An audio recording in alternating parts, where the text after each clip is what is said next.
എല്ലാ കൂട്ടുകാർക്കും PSC പ്ലസിലേക്ക് സ്വാഗതം. 2024 നടക്കുന്ന LDC, LGS തുടങ്ങിയ പരീക്ഷകളിലേക്കുള്ള സ്റ്റഡി പ്ലാൻ അനുസരിച്ചുള്ള ക്ലാസ്സുകളാണ് നമ്മൾ പ്രൊവൈഡ് ചെയ്തത് അല്ലേ. അപ്പോൾ ഇന്നലെ കുറച്ച് കാര്യങ്ങൾ പഠിക്കാനുണ്ടായിരുന്നു. അതിൻ്റെ കൂടെ തന്നെ ഈ ആഴ്ചയിൽ നമ്മൾ പഠിച്ചു തീർക്കേണ്ടതാണ്. ഫസ്റ്റ് ഡേ നിങ്ങൾക്ക് എക്സാം എന്ന രീതിയിൽ എഴുതാൻ തന്നിരുന്ന LGSൻ്റെ ക്വസ്റ്റ്യൻ പേപ്പർ. അപ്പോൾ അതിൻ്റെ ബാക്കി റിലേറ്റഡ് ഫാക്റ്റും കൂടി ഉൾപ്പെടുത്തിയിട്ടുള്ള ഒരു ക്ലാസ്സാണിത്. 5 ക്വസ്റ്റ്യൻ നമ്മൾ നേരത്തെ തന്നെ ഡിസ്കസ് ചെയ്തിട്ടുണ്ടായിരുന്നു. 6ാമത്തെ ക്വസ്റ്റ്യൻ മുതലാണ് നമ്മൾ ഇനി നോക്കാൻ പോകുന്നത്. 6ാമത്തെ ചോദ്യം, ഇന്ത്യയിലെ ആദ്യത്തെ ഇക്കോ ടൂറിസം കേന്ദ്രം ഏതാണ്? ഇന്ത്യയിലെ ആദ്യത്തെ ഇക്കോ ടൂറിസം കേന്ദ്രം ഏതാണ്? ഏതാണ് ആൻസർ വരുന്നത്? തെന്മലയാണ് അല്ലേ, തെന്മല. Option A തെന്മലയാണ്. ഇന്ത്യയിലെ ആദ്യത്തെ ഇക്കോ ടൂറിസം കേന്ദ്രം തെന്മല. തെന്മല എവിടെയാണ്? കൊല്ലം ജില്ലയിലാണ്.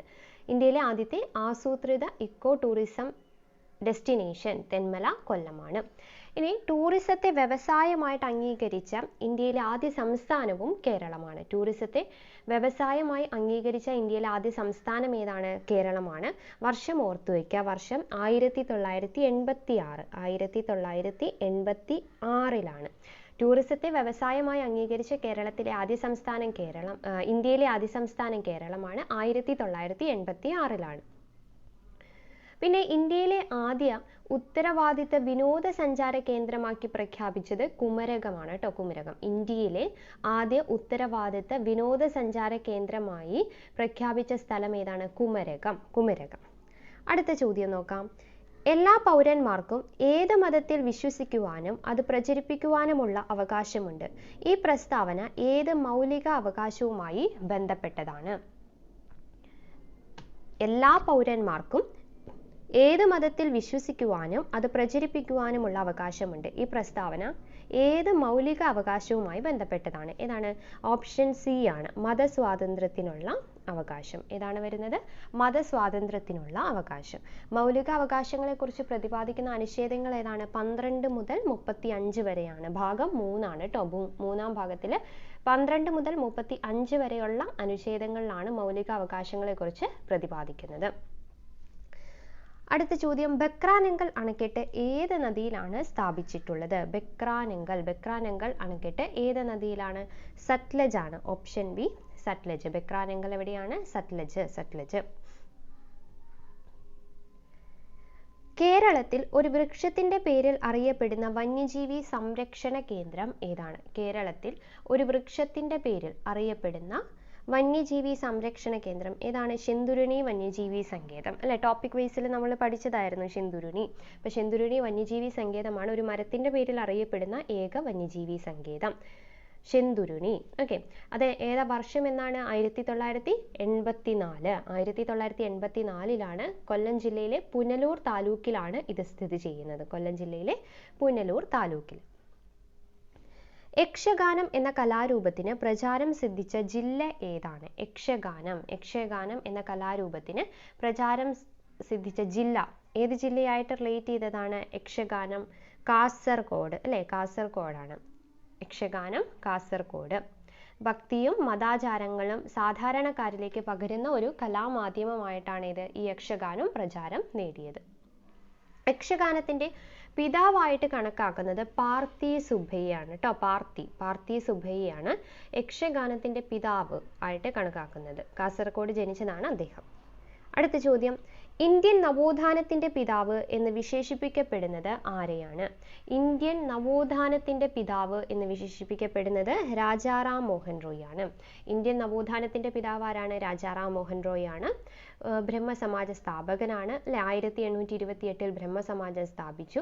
പിന്നെ സംവാദ് കൗമുദി എന്ന പത്രം ആരംഭിച്ചു. 1821 കേട്ടോ. സംവാദ് കൗമുദി എന്ന പത്രം ബംഗാളി ഭാഷയിലുള്ളതാണ്.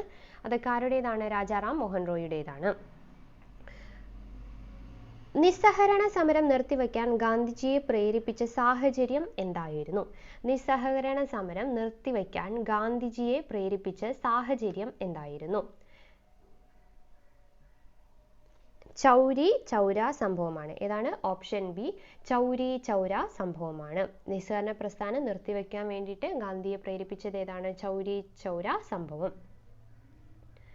ഇത് പോലീസ് ആ ചൗരി ചൗരയിൽ വെച്ച് നടന്ന നിസ്സഹരണ പ്രസ്ഥാനത്തിന്റെ ഭാഗമായി നടന്ന ഒരു ജാഥയിൽ പങ്കെടുത്ത ആൾക്കാർക്കെതിരെ പോലീസ് വെടിവെക്കുകയും തുടർന്ന് ജനക്കൂട്ടം പോലീസ് സ്റ്റേഷൻ ആക്രമിച്ച് തീയിടുകയും ചെയ്തു.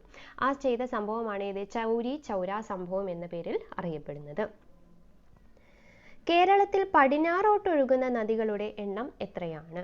കേരളത്തിൽ പടിഞ്ഞാറോട്ടൊഴുകുന്ന നദികൾ എത്രയാണ്? 41 അല്ലേ? ടോട്ടൽ എത്ര? 44. പടിഞ്ഞാറോട്ടൊഴുകുന്നത് 41. ഓപ്ഷൻ എ 41 ആണ്. 3 നദികൾ കിഴക്കോട്ടൊഴുകുന്നു. ഏതാണ്? കബനി, ഭവാനി, പമ്പാർ. അവർ കിഴക്കോട്ടൊഴുകിയിട്ട് കാവേരിയിലാണ് ചേരുന്നത്. പിന്നെ 15 കിലോമീറ്ററിന് മുകളിലുള്ള അല്ലേ, മേലെ നീളമുള്ള ഇതിനെയാണ് നമ്മൾ എന്ത് വിളിക്കുന്നത്? നദികൾ എന്ന് വിളിക്കുന്നത്. 15 കിലോമീറ്ററിന് മേലെ നീളമുള്ള ജലപ്രവാഹങ്ങളെയാണ് നമ്മൾ നദികൾ എന്ന് വിളിക്കുന്നത്. അപ്പോൾ കേരളത്തിലെ നദികൾ എന്ന് പറയുന്ന ആ ടോപ്പിക്ക് കഴിഞ്ഞ ദിവസം നമ്മൾ പഠിച്ചതാണ്. അപ്പോൾ അത് കാണാത്തവരുണ്ടെങ്കിൽ ആ ടോപ്പിക്ക് കാണുക. അടുത്ത ചോദ്യം, ദക്ഷിണ ഭഗീരഥി എന്നറിയപ്പെടുന്ന നദി ഏത്? ദക്ഷിണ ഭഗീരഥി എന്നറിയപ്പെടുന്ന നദി ഏതാണ്? ഏതാണ് ദക്ഷിണ ഭഗീരഥി? പമ്പ. ദക്ഷിണ ഭഗീരഥി എന്നറിയപ്പെടുന്നത് ഓപ്ഷൻ ബി പമ്പയാണ് അല്ലേ? ദക്ഷിണ ഭഗീരഥി ബാരിസ് എന്നറിയപ്പെടുന്നതും പമ്പയാണ്.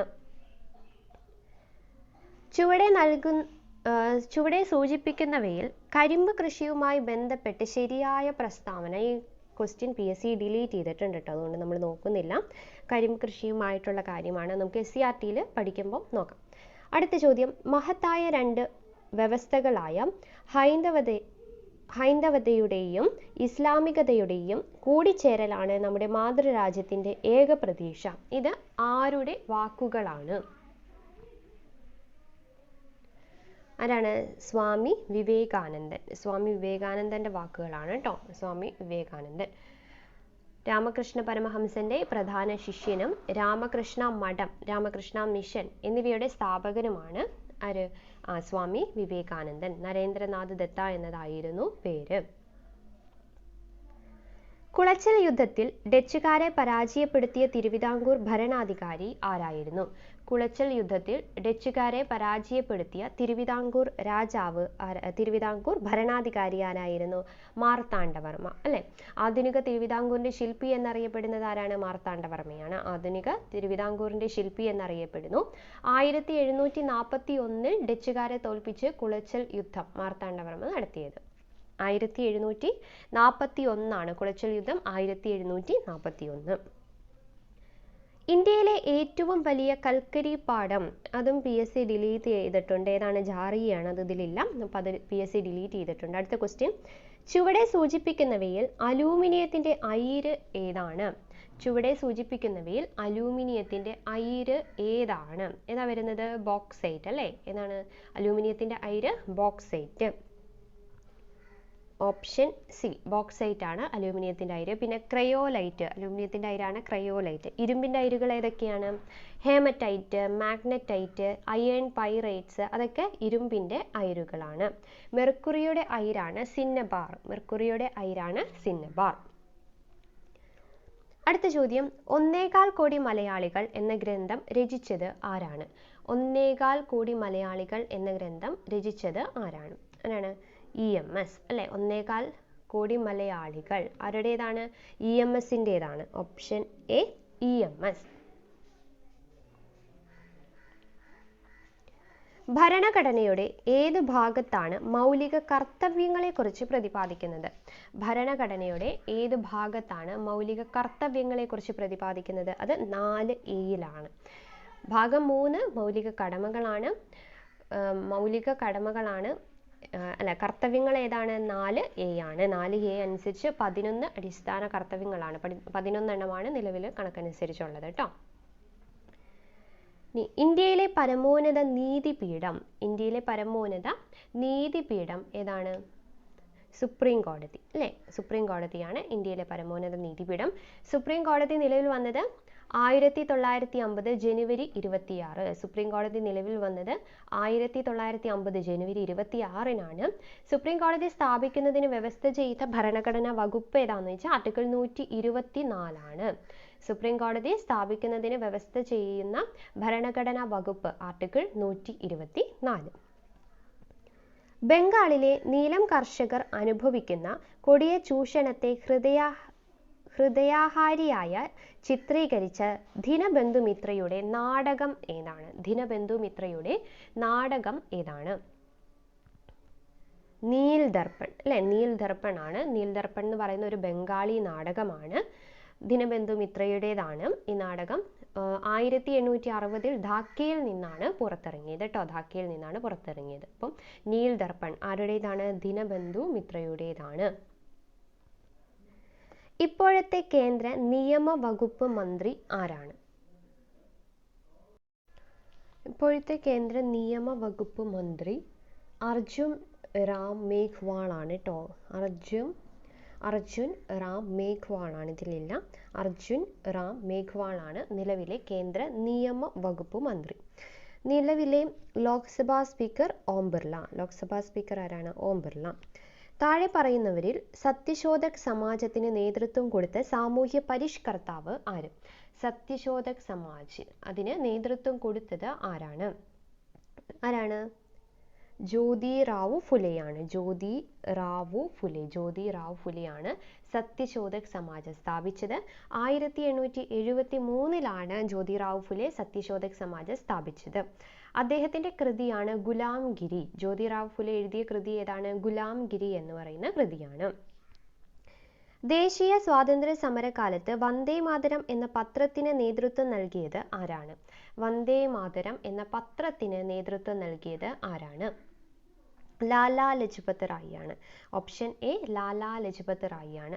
ലാലാ ലജ്പത് റായ് സ്ഥാപിച്ച ഇംഗ്ലീഷ് പത്രമാണ് ദി പീപ്പിൾ. ലാലാ ലജ്പത് റായ് സ്ഥാപിച്ച ഇംഗ്ലീഷ് പത്രം ഏതാണ്? അത് ദി പീപ്പിൾ ആണ് കേട്ടോ, ദി പീപ്പിൾ.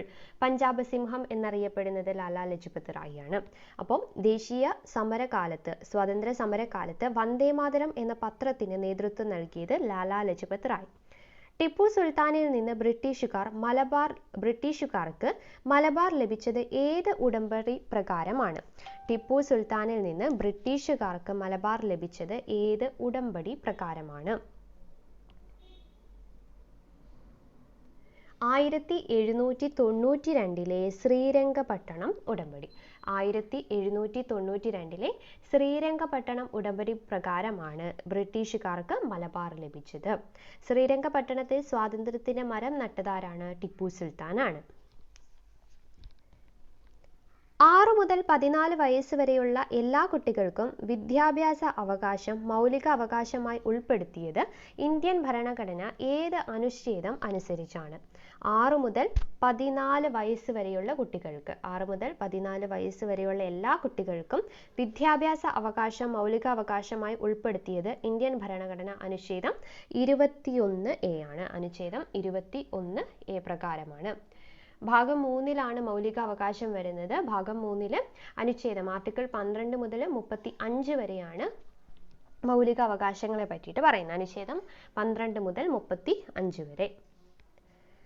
ഇന്ത്യൻ ഭരണഘടന ഔദ്യോഗികമായി നിലവിൽ വന്നത് എന്നാണ്? ഇന്ത്യൻ ഭരണഘടന ഔദ്യോഗികമായി നിലവിൽ വന്നത് എന്നാണ്?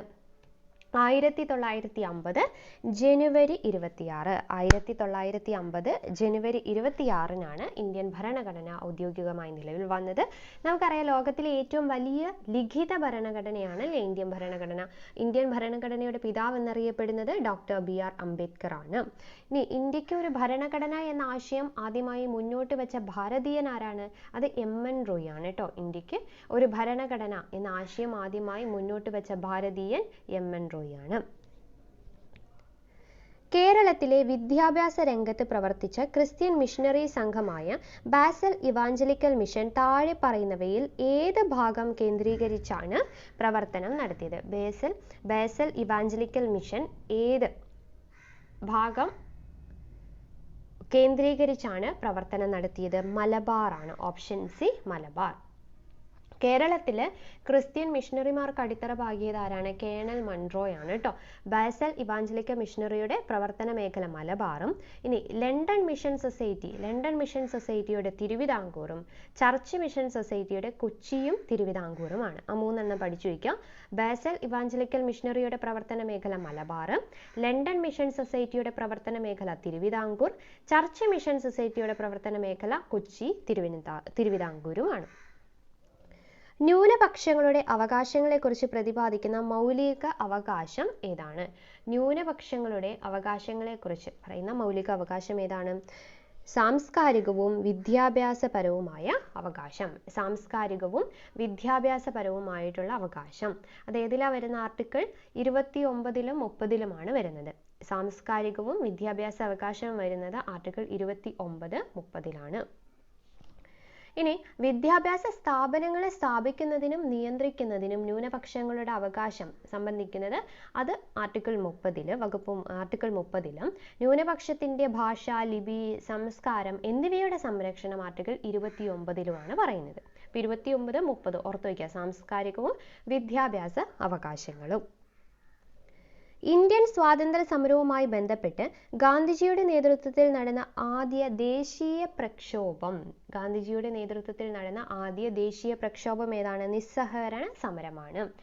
നിസ്സഹകരണ സമരം.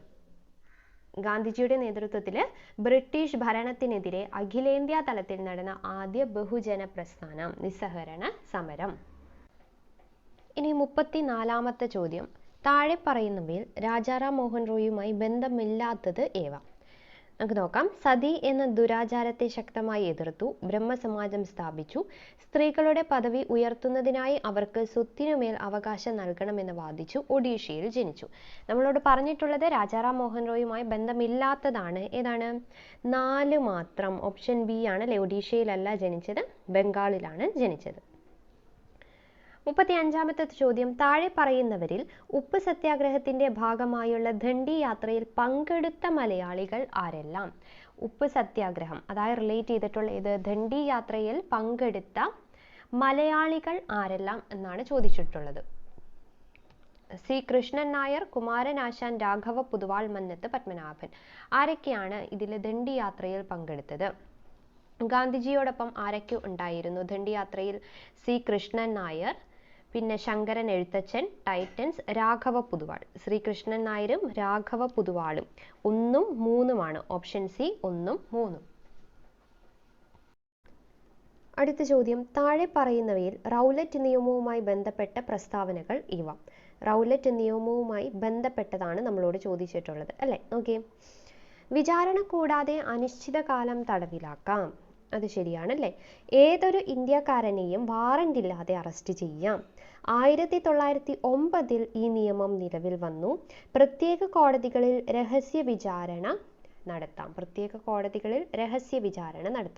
ഇതിൽ റൗലറ്റ് നിയമവുമായി ബന്ധപ്പെട്ട് ശരിയായ പ്രസ്താവനകളാണ് ചോദിച്ചിട്ടുള്ളത്. ഏതാ വരിക? 1ഉം 2ഉം 4ഉമാണ് ശരിയായിട്ടുള്ളത് അല്ലേ? 1909-ലല്ല, 1919-ലാണ് ഈ നിയമം നിലവിൽ വന്നത്. 1993 മുതൽ 2011 വരെ ഓരോ മേഖലയെയും തൊഴിൽ ലഭ്യത പരിശോധിച്ചാൽ ഏതൊക്കെ മേഖലകളിൽ തൊഴിൽ ലഭ്യത കൂടി വരുന്നത്? ഏതൊക്കെ മേഖലകളാണ് തൊഴിൽ ലഭ്യത കൂടി വരുന്നത് എന്നതാണ് ചോദ്യം. ഏത് മേഖലയിലാണ്? ദ്വിതീയ മേഖലയിലും തൃതീയ മേഖലയിലും അല്ലെ? ദ്വിതീയ മേഖലയിലും തൃതീയ മേഖലയിലുമാണ് തൊഴിൽ ലഭ്യത കൂടി വരുന്നത്. ഏതൊക്കെ മേഖലകളാണ് ഉള്ളത്? ഒരു രാജ്യത്തിന്റെ സാമ്പത്തിക പ്രവർത്തനങ്ങൾ നമ്മൾ വിവിധ മേഖലകളാൽ നമ്മൾ തരംതിരിച്ചിട്ടുണ്ട് അല്ലേ? പ്രാഥമിക മേഖല, ദ്വിതീയ മേഖല, തൃതീയ മേഖല. പ്രാഥമിക മേഖല എന്ന് പറയുന്നതിൽ പ്രകൃതി വിഭവങ്ങളെ ഉപയോഗപ്പെടുത്തിയിട്ടുള്ളതാണ് ഇത് പ്രാഥമിക മേഖല എന്ന് പറയുന്നത്. ദ്വിതീയ മേഖല വ്യവസായ മേഖലയാണ്. തൃതീയ മേഖലയോ സേവന മേഖല അല്ലെ? ജനങ്ങൾക്ക് ആവശ്യമായ സേവനം. അതാണ് ഏതിൽ വരുന്നത്? തൃതീയ മേഖലയിൽ വരുന്നത്. അടുത്ത ചോദ്യം. താഴെ കൊടുത്തിട്ടുള്ളവയിൽ ഭക്ഷ്യോൽപാദനം നേരിടുന്ന വെല്ലുവിളികളിൽ ഉൾപ്പെടാത്തത് ഏത്? ഭക്ഷ്യോൽപാദനം നേരിടുന്ന വെല്ലുവിളികളിൽ ഉൾപ്പെടാത്തത് ഏതാണ്? ഏതൊക്കെയാണ് വരുന്നത്? കാര്യക്ഷമമായ പൊതുവിതരണ സമ്പ്രദായം. നമ്മളോട് പറഞ്ഞിട്ടുള്ളത് വെല്ലുവിളികളിൽ ഉൾപ്പെടാത്തതാട്ടോ. അപ്പോൾ വെല്ലുവിളികളിൽ ഉൾപ്പെടാത്തത് ഏതാണ്? ഓപ്ഷൻ എ തന്നെയാണ്. കാര്യക്ഷമമായ പൊതുവിതരണ സമ്പ്രദായം വെല്ലുവിളിയല്ലല്ലോ. ബാക്കി നോക്കി. കാലാവസ്ഥയിൽ വരുന്ന മാറ്റം അത് വെല്ലുവിളിയാണ്. പിന്നെയോ സാമഗ്രികൾ വാങ്ങാൻ കഴിയാത്ത അവസ്ഥ, പ്രകൃതിക്ഷോഭം മൂലമുണ്ടാകുന്ന കൃഷിനാശം അല്ലേ? പിന്നെ വളം, കീടനാശിനി അതിൻ്റെയൊക്കെ വിലക്കയറ്റം, അതൊക്കെയാണ് വെല്ലുവിളികളിൽ വരുന്നത്. രാജ്യത്തെ മൊത്തം സാധനങ്ങളുടെയും സേവനങ്ങളുടെയും ഉൽപാദന വർധനവ് താഴെ കൊടുത്തിട്ടുള്ള ആസൂത്രണ ലക്ഷ്യങ്ങളിൽ ഏതിനെ സൂചിപ്പിക്കുന്നു? താഴെ കൊടുത്തിട്ടുള്ള ആസൂത്രണ ലക്ഷ്യങ്ങളിൽ ഏതാണ് സൂചിപ്പിക്കുന്നത്? ഓക്കെ. ഏതിനെയാണ്? സാമ്പത്തിക വളർച്ചയാണ് സൂചിപ്പിക്കുന്നത് അല്ലേ? രാജ്യത്തെ മൊത്തം സാധനങ്ങളുടെയും സേവനങ്ങളുടെയും ഉൽപാദന വർധനവ് ഏതിനെ സൂചിപ്പിക്കുന്നു? സാമ്പത്തിക വളർച്ച. ഓപ്ഷൻ ബി സാമ്പത്തിക വളർച്ചയാണ് സൂചിപ്പിക്കുന്നത്. ഉൽപാദന വർധനവ് അല്ലേ? സാമ്പത്തിക വളർച്ചയാണ് സൂചിപ്പിക്കുന്നത്. സ്വാതന്ത്ര്യാനന്തരം ഇന്ത്യയുടെ സാമ്പത്തിക വികസനത്തിന് ഏത് തരം സമ്പദ് വ്യവസ്ഥയാണ് സ്വീകരിച്ചത്? സ്വാതന്ത്ര്യാനന്തരം നമ്മൾ ഏത് തരം സമ്പദ് വ്യവസ്ഥയാണ് സ്വീകരിച്ചത്? മിക്സഡ് ഇക്കണോമി അഥവാ മിശ്ര സമ്പദ് വ്യവസ്ഥയാണ് അല്ലേ? ഇന്ത്യൻ സമ്പദ് വ്യവസ്ഥ മിശ്ര സമ്പദ് വ്യവസ്ഥയാണ്. ദാരിദ്ര്യരേഖയ്ക്ക് താഴെയുള്ള ഏറ്റവും പ്രയാസപ്പെടുന്ന കുടുംബങ്ങൾക്ക് പ്രയോജനം ലഭിക്കുന്ന ഭക്ഷ്യസുരക്ഷാ പദ്ധതി ഏതാണ്? ഭക്ഷ്യസുരക്ഷാ പദ്ധതി ഏതാ? അന്ത്യോദയ അന്ന യോജന. അന്ത്യോദയ അന്ന യോജന. അന്ത്യോദയ അന്ന യോജന അല്ലേ? ദാരിദ്ര്യരേഖയ്ക്ക് താഴെയുള്ള ഏറ്റവും പ്രയാസപ്പെടുന്ന കുടുംബങ്ങൾക്ക് പ്രയോജനം ലഭിക്കുന്ന ഭക്ഷ്യസുരക്ഷാ പദ്ധതി ഏതാണ്? അന്ത്യോദയ അന്ന യോജനയാണ്. അത് ആരംഭിച്ചത് 2000-ലാണ് കേട്ടോ. 2000 ഡിസംബർ 25-നാണ് അത് ആരംഭിച്ചത്. നീതി ആയോഗ് സുസ്ഥിര വികസന സൂചികയിൽ 2020-21 ഒന്നാമതായ സംസ്ഥാനം ഏതാണ്? 2020-21 നീതി ആയോഗിന്റെ സൂചിക പ്രകാരം, സുസ്ഥിര വികസന സൂചിക പ്രകാരം ഒന്നാമതായത് ഏതാണ്? കേരളമാണ് കേട്ടോ. Option B Kerala. ഇനി 2020-21 കണക്കനുസരിച്ച് GDP-യിലേക്കുള്ള സംഭാവനയിൽ മുന്നിൽ നിൽക്കുന്ന മേഖല ഏതാണ്? GDP-യിലേക്കുള്ള സംഭാവനയിൽ മുന്നിൽ നിൽക്കുന്ന മേഖലയാണ് നമ്മളോട് ചോദിച്ചിട്ടുള്ളത്. ഏതാണ് അത്? 2020-21 കണക്ക് പ്രകാരം ഏത് മേഖലയാണ്? സേവന മേഖലയാണ്. ഓപ്ഷൻ എ സേവന മേഖല. ഒരു രാജ്യത്തിന്റെ ഒരു വർഷത്തെ മൊത്തം വരുമാനത്തെയാണ് നമ്മൾ ദേശീയ വരുമാനം എന്ന് പറയുന്നത്. അതിന് ദേശീയ വരുമാനം കണക്കാക്കാനുള്ള രീതി ഉണ്ടല്ലേ? 3 രീതിയാണ്. ഏതൊക്കെയാണ്? ഉൽപാദന രീതി, വരുമാന രീതി, ചെലവ് രീതി. നമ്മളത് എക്കണോമിക്സ് പഠിക്കുമ്പോൾ പഠിക്കും. ഡീറ്റെയിൽ ആയിട്ട് SCERT-യിൽ ഉണ്ട് കേട്ടോ. പിന്നെ NCERT-യിൽ +1 ചാപ്റ്റർ നമുക്ക് പഠിക്കാനുണ്ട്. അപ്പോൾ 2020-21 കണക്കനുസരിച്ച് GDP-യിലേക്കുള്ള സംഭാവനയിൽ മുന്നിൽ നിൽക്കുന്ന മേഖല ഏതാണ്? സേവന മേഖല. അടുത്ത ചോദ്യം, തെറ്റായ ജോഡി കണ്ടെത്തുക. 4 എണ്ണം തന്നിട്ടുണ്ട്. അതിൽ തെറ്റായത് ഏതാണ് എന്ന് നമ്മൾ കണ്ടെത്തണം. അതാണ് ചോദ്യം. നമുക്ക് ഓരോന്ന് നോക്കാം. തിരയും ചുഴിയും, സച്ചിദാനന്ദൻ. വീണപ്പൂവ് കുമാരനാശാൻ. ആ മനുഷ്യൻ നീ തന്നെ, CJ തോമസ്. നിലാവിൻ്റെ നാട്ടിൽ അഷിത. നമ്മളോട് ചോദിച്ചിട്ടുള്ളത് എന്താണ്? തെറ്റായ ജോഡി കണ്ടെത്തുക എന്നാണ് പറഞ്ഞിട്ടുള്ളത്. തെറ്റായ ജോഡി, ഇതിൽ ഏതാണ് തെറ്റായ ജോഡി? ഓപ്ഷൻ എ ആണ് കേട്ടോ. തിരയും ചുഴിയും, അതാണ് തെറ്റായത്. അത് പ്രൊഫസർ എസ് ഗുപ്തൻ നായരുടെ കൃതിയാണ്. പ്രൊഫസർ എസ് ഗുപ്തൻ നായരുടെ, സച്ചിദാനന്ദൻ അല്ല, ഗുപ്തൻ നായരുടെ കൃതിയാണിത്, ഈ തിരയും ചുഴിയും എന്ന് പറയുന്നത്. അടുത്ത ചോദ്യം, ശരിയായ ക്രമം ഏത്? ശരിയായ ക്രമം എഴുതുക. KB MB അതാണ് ഇവിടെ ചോദിച്ചിട്ടുള്ളത്. കമ്പ്യൂട്ടറായിട്ട് റിലേറ്റ് ചെയ്തിട്ടുള്ള. ശരിയായിട്ട് ഇതിലേതാണ് എന്നുള്ളത് നമുക്ക് നോക്കാം. ഓപ്ഷൻസ് കാണുമ്പോൾ തന്നെ ഇത് നമുക്ക് മനസ്സിലാവില്ലേ? നമ്മൾ സാധാരണ എപ്പോഴും യൂസ് ചെയ്യുന്നതാണ്. അതും കിലോബൈറ്റ്, KB, MB, പിന്നെയോ GB, പിന്നെ TB അല്ലേ? ടെറാബൈറ്റ്, അങ്ങനെയാണ് വരുന്നത്. കമ്പ്യൂട്ടറിൻ്റെ ഏറ്റവും ചെറിയ മെമ്മറി ഏതാ? മെമ്മറി യൂണിറ്റ് ഏതാ? ബിറ്റാണ് കേട്ടോ. ഏറ്റവും ചെറുത് ബിറ്റാണ്. ഹാഫ് ബൈറ്റ് എന്നറിയപ്പെടുന്ന നിബിളാണ്. 4 ബിറ്റ്സ് കൂടുമ്പോഴാണ് എന്ത്? ഒരു നിബിൾ എന്നറിയപ്പെടുന്നത്. പിന്നെ KB-യിൽ നിന്ന് MB നമുക്കിവിടെ ജസ്റ്റ് ഒന്ന് എഴുതാം. KB, പിന്നെ MB, പിന്നെ GB, TB, പിന്നെ PB, പെറ്റാബൈറ്റ്. ഓക്കെ. അടുത്ത ചോദ്യം, എലൈൻ തോംസൺ തെറ്റായ പ്രസ്താവന ഏത്? എലൈൻ തോംസണായി റിലേറ്റ് ചെയ്തിട്ടുള്ള കുറച്ച് ക്വസ്റ്റ്യൻസ്, കുറച്ച് പ്രസ്താവനകൾ തന്നിട്ടുണ്ട്. അതിൽ തെറ്റായത് ഏതാണെന്ന് ചോദിച്ചിരിക്കുന്നത്. നമുക്ക് 4 എണ്ണം നോക്കാം. ജമൈക്കൻ കായിക താരമാണ്, ശരിയാണ്. പിന്നെയോ, ടോക്കിയോ ഒളിമ്പിക്സിൽ 200 മീറ്റർ ഫൈനലിൽ 21.53 സെക്കൻഡിൽ ഫിനിഷ് ചെയ്തു. ഒളിമ്പിക്സിലെ സ്പ്രിന്റ് ഇനങ്ങളിൽ ഇരട്ട സ്വർണം നിലനിർത്തുന്ന ആദ്യ വനിത. ഒളിമ്പിക്സ് ട്രാക്ക് ആൻഡ് ഫീൽഡ് ഇനങ്ങളിൽ 6 സ്വർണം നേടുന്ന ആദ്യ വനിത. അതാണ് തെറ്റ്. അപ്പം ഇതിൽ നമ്മളോട് പറഞ്ഞിട്ടുള്ളത് തെറ്റായ പ്രസ്താവന ഏതാണെന്നാണ് ചോദിച്ചിട്ടുള്ളത്. തെറ്റായത് ഇതാണ് കേട്ടോ. ഇതിൽ ട്രാക്ക് ആൻഡ് ഫീൽഡ് ഇനങ്ങളിൽ 6 സ്വർണം നേടുന്ന ആദ്യ വനിത എന്നുള്ളതാണ് തെറ്റ്. അടുത്ത ചോദ്യം, താഴെ നൽകിയിരിക്കുന്ന പട്ടിക നിരീക്ഷിക്കുക. ശരിയായ പ്രസ്താവന ഏത്? തേയില ആൽക്കലി സ്വഭാവം കാണിക്കും. കുടിവെള്ളം ആൽക്കലി സ്വഭാവം കാണിക്കും, ചാരം ആൽക്കലി സ്വഭാവം കാണിക്കും, സോപ്പ് ആസിഡ് സ്വഭാവം കാണിക്കും. അപ്പോൾ ഒരു പട്ടിക തന്നിട്ടുണ്ട്, അതുകൂടാതെ 4 പ്രസ്താവനകളും തന്നിട്ടുണ്ട്. നമ്മളോട് പറഞ്ഞിട്ടുള്ളത് ഇതിൽ ശരിയായ പ്രസ്താവന ഏതാണ് അല്ലേ? ശരിയായ പ്രസ്താവനയാണ് നമ്മൾ കണ്ടെത്തേണ്ടത്. ഏതാണ്? കുടിവെള്ളം ആൽക്കലി സ്വഭാവം കാണിക്കും. കുടിവെള്ളം ആൽക്കലി 8 അല്ലേ? കുടിവെള്ളം ആൽക്കലി സ്വഭാവം കാണിക്കും. അപ്പോൾ നമുക്കറിയാം 7 എന്ന് പറയുന്ന ന്യൂട്രലാണ്, 7ന് മുകളിലേക്കുള്ളത് ഏതാണ്? ആൽക്കലിയും 7ന് താഴേക്കുള്ളത് ആസിഡുമാണ്. ഈ pH സ്കെയിൽ കണ്ടുപിടിച്ചത് ആരാണ്? സൊറൻസൺ ആണ് കേട്ടോ. സൊറൻസൺ ആണ് pH സ്കെയിൽ കണ്ടുപിടിച്ചത്. 7ന് മുകളിലാണെങ്കിൽ ആൽക്കലി, 7ന് താഴെ വരുന്ന പദാർത്ഥങ്ങൾ ആസിഡുകളുമാണ്. 0 മുതൽ 14 വരെയാണ് pH മൂല്യം നിർണ്ണയിക്കുന്ന ആ വിലയുള്ളത് കേട്ടോ. അപ്പോൾ 7ന് മുകളിൽ ആൽക്കലി എന്നും 7ന് താഴെ പദാർത്ഥം. അപ്പോൾ ഇതിൽ കറക്റ്റ് ആയിട്ട് വരുന്നത് ഏതാ? 8 എന്ന് പറയുന്നത് കുടിവെള്ളം ഏതായിരിക്കും? ആൽക്കലി സ്വഭാവമായിരിക്കും. ചലിക്കുന്ന കാവ്യം എന്നറിയപ്പെടുന്ന നൃത്തരൂപം ഏതാണ്? ചലിക്കുന്ന കാവ്യം എന്നറിയപ്പെടുന്ന നൃത്തരൂപം ഏതാ? ചലിക്കുന്ന കാവ്യം ഏതാണ്? ഭരതനാട്യം. ചലിക്കുന്ന കാവ്യം എന്നറിയപ്പെടുന്ന ഭരതനാട്യം. അങ്ങനെയാണ് ഈ ചലിക്കുന്ന ശില്പം ഏതാണ്? ചലിക്കുന്ന ശില്പം ഒഡീസി. ചലിക്കുന്ന ശില്പം എന്നറിയപ്പെടുന്നത് ഒഡീസി. ചലിക്കുന്ന കാവ്യം ഭരതനാട്യം. ആദ്യകാലത്ത് മിൻഡേനറ്റ് എന്നറിയപ്പെട്ടിരുന്ന കായിക രൂപം ഏതാണ്? ആദ്യകാലത്ത് മിൻഡേനറ്റ് എന്നറിയപ്പെട്ടിരുന്ന കായിക രൂപം ഏത് കായിക ആണ്? വോളിബോൾ ആണ് കേട്ടോ. വോളിബോൾ. ഓക്കെ, വോളിബോൾ ആണ്. ഇത് 1895 വോളിബോളിന്റെ പ്രാഥമിക രൂപം ആദ്യമായിട്ട് വന്നത് കേട്ടോ.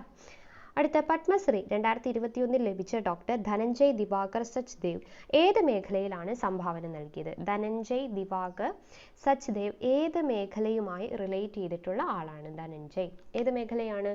ആദിവാസികൾക്കായി ആതുര സേവനം. ആദിവാസികൾക്കായി ആതുര സേവനം. ഒരു ഡോക്ടറാണ്, വയനാട്ടിലെ ആദിവാസികൾക്കിടയിൽ പ്രവർത്തിക്കുന്ന ഒരു ഡോക്ടറാണ് ഈ ധനഞ്ജയ് ദിവാകർ സച്ദേവ് എന്ന് പറയുന്നത്. 2021 പത്മശ്രീ പുരസ്കാരം നൽകി ആദരിച്ചത്. ആഗോളതാപനത്തെ സംബന്ധിച്ച് മുന്നറിയിപ്പ് നൽകിയ IPCCയുടെ പൂർണ്ണരൂപം എന്താണ്? ആഗോളതാപനവുമായി റിലേറ്റ് ചെയ്ത് മുന്നറിയിപ്പ് നൽകിയ IPCC അതിൻ്റെ പൂർണ്ണ രൂപം എന്താണ് എന്നാണ് ചോദിച്ചിട്ടുള്ളത്. ഫുൾ നെയിം എന്താണ്? IPCC Inter governmental panel on climate change. Inter governmental panel on climate change. Inter governmental panel on climate change എന്നതാണ്. COVID-19 പശ്ചാത്തലത്തിൽ കേരളത്തിലെ പൊതുവിദ്യാഭ്യാസ വകുപ്പ് 2021 ജൂണിൽ വിക്ടേഴ്സ് ചാനലിൽ ആരംഭിച്ച അധ്യയന പരിപാടി ഏതാണ്? COVID-19 റിലേറ്റ് ചെയ്തിട്ട് നമ്മൾ കുട്ടികൾക്കുള്ള ക്ലാസ്സുകളൊക്കെ വിക്ടേഴ്സ് ചാനലിലൂടെ കൊടുത്തിരുന്നു. അതിന് പറഞ്ഞിരുന്ന പേരെന്താണ്? ഫസ്റ്റ് ബെൽ 2.0 ആണ് കേട്ടോ. 2021 ഫസ്റ്റ് ബെൽ 2.0 2021. മനുഷ്യ ശരീരത്തിലെ ഏറ്റവും കടുപ്പമേറിയ ഭാഗം ഏതാണ്? മനുഷ്യ ശരീരത്തിലെ ഏറ്റവും കടുപ്പമേറിയ ഭാഗം ഏതാണ്? എന്താണ്? ഇനാമൽ. ഓപ്ഷൻ സി ഇനാമൽ ആണ്. മനുഷ്യ ശരീരത്തിലെ ഏറ്റവും കടുപ്പമേറിയ ഭാഗം ഇനാമലാണ്. ഏറ്റവും കാഠിന്യമേറിയ ഭാഗം പല്ല് അല്ലേ? പിന്നെ പല്ലിന്റെ ഏറ്റവും ഉപരിതല പാളിയാണ് ഈ ഇനാമൽ എന്ന് പറയുന്നത്. അടുത്ത ചോദ്യം, ക്വാഷിയോർക്കർ എന്ന രോഗത്തിന്റെ കാരണം താഴെ പറയുന്നതിൽ ഏതാണ്? ക്വാഷിയോർക്കർ എന്ന രോഗത്തിന്റെ കാരണം എന്താണെന്നാണ് ചോദിച്ചിട്ടുള്ളത്. ഏതാണ്? 4 ഓപ്ഷൻസ് ഉണ്ട്. പ്രോട്ടീന്റെ കൂടുതൽ, പിന്നെയോ വൈറ്റമിൻ എയുടെ കുറവ്, കാൽസ്യത്തിന്റെ കുറവ്, പ്രോട്ടീന്റെ കൂടുതൽ. ഏതാ വരുന്നത്? പ്രോട്ടീനിന്റെ കുറവാണ് അല്ലെ? പ്രോട്ടീനിന്റെ അപര്യാപ്തത മൂലം ഉണ്ടാകുന്നതാണ് ഇത് ക്വാഷിയോർക്കർ എന്ന് പറയുന്നത്. ക്വാഷിയോർക്കർ. ഒരു വിളയുടെ സങ്കര ഇനമാണ് പവിത്ര. വിള ഏതാണ്? പവിത്ര എന്ന് പറയുന്നത് ഏതിന്റെ സങ്കര ഇനമാണ്? പവിത്ര എന്ന് പറയുന്ന എന്തിന്റെ സങ്കര ഇനമാണ്? നമ്മൾ പഠിച്ചതായിരുന്നു, നെല്ല്. ഏതാണ്? ഓപ്ഷൻ ബി നെല്ലാണ്. നെല്ല്, പവിത്ര നെല്ല്.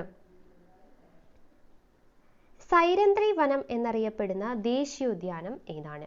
സൈരന്ധ്രി വനം എന്നറിയപ്പെടുന്ന ദേശീയോദ്യാനം ഏതാണ്? Silent Valley. സൈരന്ധ്രി വനം എന്നറിയപ്പെടുന്നത് സൈലന്റ് വാലിയാണ്. സൈലന്റ് വാലിയെ ദേശീയോദ്യാനമായി പ്രഖ്യാപിച്ചതെന്നാണ്? 1984 അല്ലേ? ഉദ്യാനമായിട്ട് പ്രഖ്യാപിച്ച പ്രധാനമന്ത്രി ഇന്ദിരാഗാന്ധിയും ഉദ്ഘാടനം ചെയ്ത പ്രധാനമന്ത്രി ആരാണ്? രാജീവ് ഗാന്ധിയുമാണ്. ആവാസ വ്യവസ്ഥയുമായി ബന്ധപ്പെട്ട് ശരിയായ പ്രസ്താവനകൾ ഏതെല്ലാം? 4 പ്രസ്താവനകൾ തന്നിട്ടുണ്ട്. അതിൽ ശരിയായിട്ടുള്ള പ്രസ്താവന ഏതാണ് എന്നാണ് നമ്മൾ നോക്കേണ്ടത്. നമുക്ക് നോക്കാം.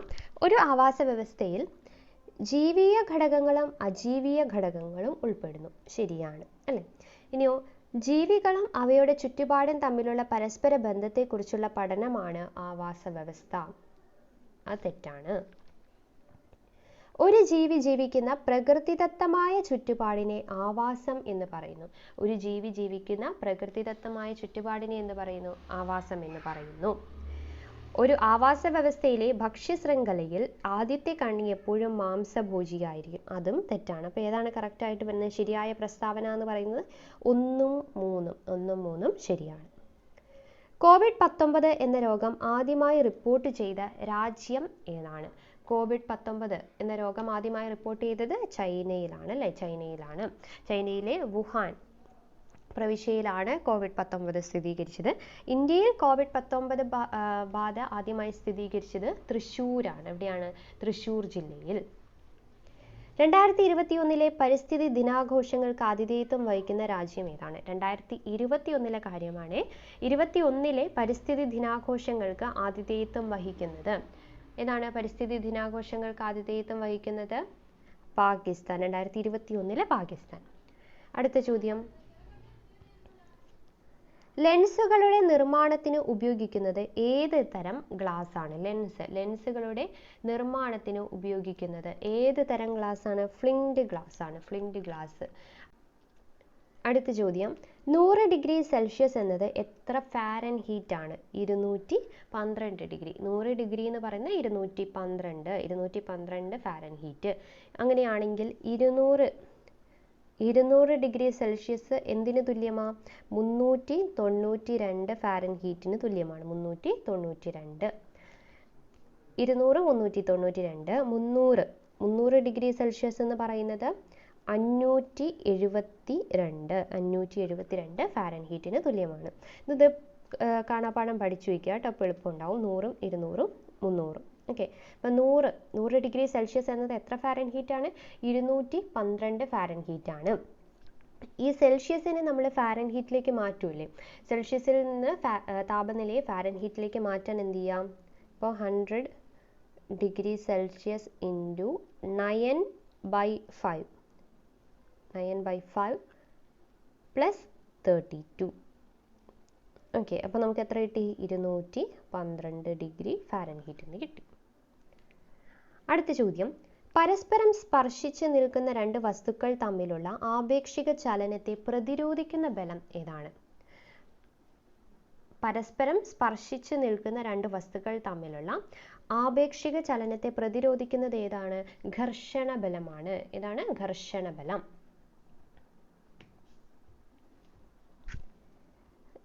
ദ്രവീകൃത പെട്രോളിയം വാതകത്തിലെ പ്രധാന ഘടകം ഏതാണ്? ദ്രവീകൃത പെട്രോളിയം വാതകത്തിലെ പ്രധാന ഘടകമാണ് ബ്യൂട്ടേൻ. ഏതാണ്? ഓപ്ഷൻ ബി, ബ്യൂട്ടേൻ ആണ് കേട്ടോ. പെട്രോളിയത്തിന്റെ വാതക രൂപത്തെയാണ് നമ്മൾ പ്രകൃതി വാതകം, നാച്ചുറൽ ഗ്യാസ് എന്നറിയപ്പെടുന്നത്. ഈ പ്രകൃതി വാതകത്തിലെ പ്രധാന ഘടകം ഏതാണ്? അത് മീഥെയ്ൻ ആണ് കേട്ടോ. പ്രകൃതി വാതകത്തിലെ പ്രധാന ഘടകം മീഥെയ്ൻ ആണ്. ഇനി നമ്മുടെ പാചകവാതകത്തിലെ പ്രധാന ഘടകങ്ങൾ ഏതാണെന്ന് വെച്ചാൽ ബ്യൂട്ടേൻ ഉണ്ട്. 60% ബ്യൂട്ടേൻ, പിന്നെ പ്രൊപ്പെയിൻ 40% പ്രൊപ്പെയിനുമാണ്. ഏത് പദാർത്ഥം ഉപയോഗിച്ചാണ് ജോസഫ് പ്രീസ്ലി ആദ്യമായി ഓക്സിജൻ നിർമ്മിച്ചത്? ഏത് പദാർത്ഥം ഓക്സിജൻ നിർമ്മിക്കാൻ വേണ്ടിയിട്ട് ഉപയോഗിച്ചത്? ജോസഫ് പ്രീസ്ലി ആദ്യമായി ഓക്സിജൻ നിർമ്മിക്കാൻ ഉപയോഗിച്ച പദാർത്ഥം ഏതാണ്? മെർക്കുറിക് ഓക്സൈഡ് ആണ്. Option D, mercuric oxide. Mercuric ഓക്സൈഡിനെ ചൂടാക്കിയാണ് ജോസഫ് പ്രീസ്ലി ആദ്യമായിട്ട് ഓക്സിജൻ നിർമ്മിച്ചത്. യൂറോപ്യൻ ബഹിരാകാശ ഏജൻസി ശുക്രനെ കുറിച്ച് പഠിക്കാനായി ആരംഭിക്കുന്ന മിഷൻ ഏതാണ്? ശുക്രനെ കുറിച്ച് പഠിക്കാൻ യൂറോപ്യൻ ബഹിരാകാശ ഏജൻസി ഏതാണ്? എൻ വിഷൻ ആണ്. ഏതാണ്? N vision. ലണ്ടൻ ആസ്ഥാനമായുള്ള ഇൻസ്റ്റിറ്റ്യൂഷൻ ഓഫ് സിവിൽ എഞ്ചിനീയേഴ്സ് നൽകുന്ന ബ്രൂണൽ മെഡലിന് അർഹമായ പദ്ധതി ഏതാണ്? ലണ്ടൻ ആസ്ഥാനമായുള്ള ഇൻസ്റ്റിറ്റ്യൂഷൻ ഓഫ് സിവിൽ എഞ്ചിനീയേഴ്സ് നൽകുന്ന ബ്രൂണൽ മെഡലിന് അർഹമായ പദ്ധതി ഏതാണ്? ഓപ്ഷൻ ബി, മംഗദെച്ചു ജലവൈദ്യുത പദ്ധതിയാണ്. ഏതാണ്? മംഗദെച്ചു ജലവൈദ്യുത പദ്ധതി. അടുത്ത ചോദ്യം ജലജന്യ രോഗം. 4 എണ്ണം തന്നിട്ടുണ്ട്, എന്നിട്ട് ഓപ്ഷൻസും ഉണ്ട്. അപ്പോൾ 4 എണ്ണത്തിൽ നിന്ന് ഏതൊക്കെയാണ് കറക്റ്റ് ആയിട്ടുള്ളത് എന്ന് കണ്ടെത്തുക. ഏതൊക്കെയാണ് ജലജന്യ രോഗത്തിൽ വരുന്നത്? ഹെപ്പറ്റൈറ്റിസ് എ, പിന്നെയോ ഹെപ്പറ്റൈറ്റിസ് ഇ, പിന്നെ ലെപ്റ്റോപൈറോസിസ്.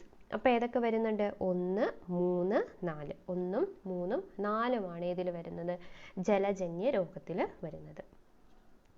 ഹെപ്പറ്റൈറ്റിസ് എ, ഇ, പിന്നെ ലെപ്റ്റോസ്പൈറോസിസ്. ഈ മനുഷ്യൻ്റെ കരളിൽ ബാധിച്ച ഒരു മഞ്ഞപ്പിത്തം എന്ന രോഗാവസ്ഥ ഉണ്ടാക്കുന്ന വൈറസാണ് ഹെപ്പറ്റൈറ്റിസ് ബി എന്ന് പറയുന്നത് കേട്ടോ, ഹെപ്പറ്റൈറ്റിസ് ബി. അടുത്ത ചോദ്യം, മൃഗങ്ങളിൽ നിന്ന് മനുഷ്യരിലേക്ക് പകരുന്ന രോഗം ഏതാണ്? അതിനെന്ത് പറയുന്നു? മൃഗങ്ങളിൽ നിന്ന്, ഇതിൽ ഏതാണ് മൃഗങ്ങളിൽ നിന്ന് മനുഷ്യരിലേക്ക് പകരുന്നത്? നിപ്പയുണ്ട്, ജാപ്പനീസ് എൻസെഫലൈറ്റിസും ഉണ്ട്. ഇതിൽ ഏതാ വരുന്നത്? രണ്ടും വരുന്നുണ്ട് കേട്ടോ, നിപ്പയും വരുന്നുണ്ട്, പിന്നെ അത് മാത്രമല്ല ജാപ്പനീസ് എൻസെഫലൈറ്റിസ് വരുന്നുണ്ട്. ഓപ്ഷൻ സി ആണ് അതുകൊണ്ട് ആൻസർ. അടുത്ത ചോദ്യം, നിർജ്ജലീകരണത്തിന് കൊടുക്കുന്നത് എന്താണ്? ORS അല്ലേ? നിർജ്ജലീകരണത്തിന് കൊടുക്കുന്നത് എന്താണ്? ORS ആണ്, ഓറൽ റീഹൈഡ്രേഷൻ തെറാപ്പി. ORT എന്ന് പറയുന്നത് എന്താണ്? ആ ഒരു ചികിത്സയെ നമ്മൾ തെറാപ്പി എന്ന് പറയുന്ന ചികിത്സയാണ് ഓറൽ റീഹൈഡ്രേഷൻ തെറാപ്പി എന്ന് പറയുന്നത്. ആർദ്രം ദൗത്യത്തിന്റെ ലക്ഷ്യം എന്താണ്? എന്താണ് ആർദ്രം ദൗത്യത്തിന്റെ ലക്ഷ്യം എന്ന് പറയുന്നത്? എന്താ ആർദ്രം എന്ന് പറയുന്നത്? ജനസൗഹൃദ ഔട്ട് പേഷ്യന്റ് സേവനമാണ് ആർദ്രം. നമ്മൾ പലതവണ പഠിച്ച കാര്യമാണ് അല്ലേ? നവകേരള മിഷന്റെ ഭാഗമായിട്ടൊക്കെ കേരള സർക്കാർ ആരംഭിച്ച പദ്ധതിയാണ് ഇത് ആർദ്രം എന്ന് പറയുന്നത്. ആരോഗ്യ മേഖലയുടെ സമഗ്ര പുരോഗതിക്കായി കേരള സർക്കാരിന്റെ രോഗി സൗഹൃദ ആശുപത്രി സംരംഭത്തെയാണ് നമ്മൾ ആർദ്രം എന്ന് പറയുന്നത്. 71ാമത്തെ ചോദ്യം, ശുദ്ധജലത്തിന്റെ pH മൂല്യം എത്രയാണ്? ശുദ്ധജലത്തിന്റെ pH മൂല്യം എത്രയാണ്? നമ്മൾ ആദ്യം ഒരു ബോക്സ് കണ്ടതായിരുന്നു അല്ലേ? അപ്പം എന്താണ് pH സ്കെയിലിനെ പറ്റി പറഞ്ഞാണ് 7 ആണ് അല്ലേ? ന്യൂട്രൽ എന്ന് പറയുന്നത് 7 ആണ്. അപ്പോൾ ശുദ്ധജലം ഏതാണ്? 7 ആണ് കേട്ടോ, ശുദ്ധജലം 7 ആണ്. ഈ pH എന്ന് പറയുന്നതിന്റെ ഫുൾ ഫോം എന്താ? പൊട്ടൻഷ്യൽ ഓഫ് ഹൈഡ്രജൻ എന്നതാണ് കേട്ടോ pH മൂല്യം. അതിൽ pH എന്ന് പറയുന്നത് പൊട്ടൻഷ്യൽ ഓഫ് ഹൈഡ്രജൻ ആണ്. അടുത്ത ചോദ്യം, മനുഷ്യ ശരീരത്തിലെ ബാഹ്യപരാതം ഏതാണ്? ഇതിൽ ഏതായിരിക്കും? പേൻ അല്ലേ? മനുഷ്യ ശരീരത്തിലെ ബാഹ്യപരാതം എന്നറിയപ്പെടുന്ന പേനാണ്. ബാഹ്യപരാതം ഏതാണ്? പേനാണ്. അടുത്ത ചോദ്യം, അശ്വമേധം പ്രചാരണം ഇതുമായി ബന്ധപ്പെട്ടിരിക്കുന്നത് ഏതാണ്? കുഷ്ഠം അല്ലേ? ഓപ്ഷൻ ഡി കുഷ്ഠം. സാന്ത്വന പ്രചരണം നൽകുന്നു. ഇത് ഏതിലാണ് സാന്ത്വന പ്രചരണം നൽകുന്നത് എന്നതാണ് കേട്ടോ. അങ്ങനെയാണ് അവർ ഉദ്ദേശിച്ചിട്ടുള്ളത്. ഏതാണ്? സാന്ത്വനം കിടക്കയിൽ കിടക്കുന്ന രോഗികൾക്ക് അല്ലെ? സാന്ത്വന പ്രചരണം നൽകുന്നത് കിടക്കയിൽ കിടക്കുന്ന രോഗികൾക്ക്. ഇൻസുലിൻ കുറവ് മൂലം ഉണ്ടാകുന്ന രോഗം ഏതാണ്? ഇൻസുലിന്റെ കുറവ് മൂലം ഉണ്ടാകുന്ന രോഗം ഏതാണ്? പ്രമേഹം. ഇൻസുലിന്റെ കുറവ് മൂലം ഉണ്ടാകുന്ന രോഗമാണ് പ്രമേഹം. വിറ്റാമിനുകളുടെ അഭാവം മൂലമുണ്ടാകുന്ന അന്ധത ഏത്? വിറ്റാമിന്റെ ഇത് മൂലമുണ്ടാകുന്ന അന്ധത ഏതാണ്? വിറ്റാമിൻ്റെ കുറവ് മൂലമുണ്ടാകുന്നത് നിശാന്തത. ഏതാണ്? വൈറ്റമിൻ എ ആണ് അല്ലേ? വൈറ്റമിൻ എയുടെ കുറവ് മൂലമാണ് ഇതുണ്ടാകുന്നത്, നിശാന്തത ഉണ്ടാകുന്നത്. 77ാമത്തെ ചോദ്യം, ഇന്ത്യയുടെ ഇപ്പോഴത്തെ ആരോഗ്യ വകുപ്പ് മന്ത്രി ആരാണ്? ഇന്ത്യയുടെ ഇപ്പോഴത്തെ ആരോഗ്യ വകുപ്പ് മന്ത്രി ആരാണ്? മൻസുഖ് മാണ്ഡവ്യയാണ്. അടുത്ത ചോദ്യം, ഇന്ത്യയിൽ വികസിപ്പിച്ചെടുത്ത കോവിഡ്-19 വാക്സിൻ ഏതാണ്? PSC ഫൈനൽ ആൻസർക്ക് പ്രകാരം 1 and 2 ആണ് ആൻസർ വരുന്നത്. കോവാക്സിനും കോവിഷീൽഡുമാണ് കേട്ടോ ആൻസർ വരുന്നത്.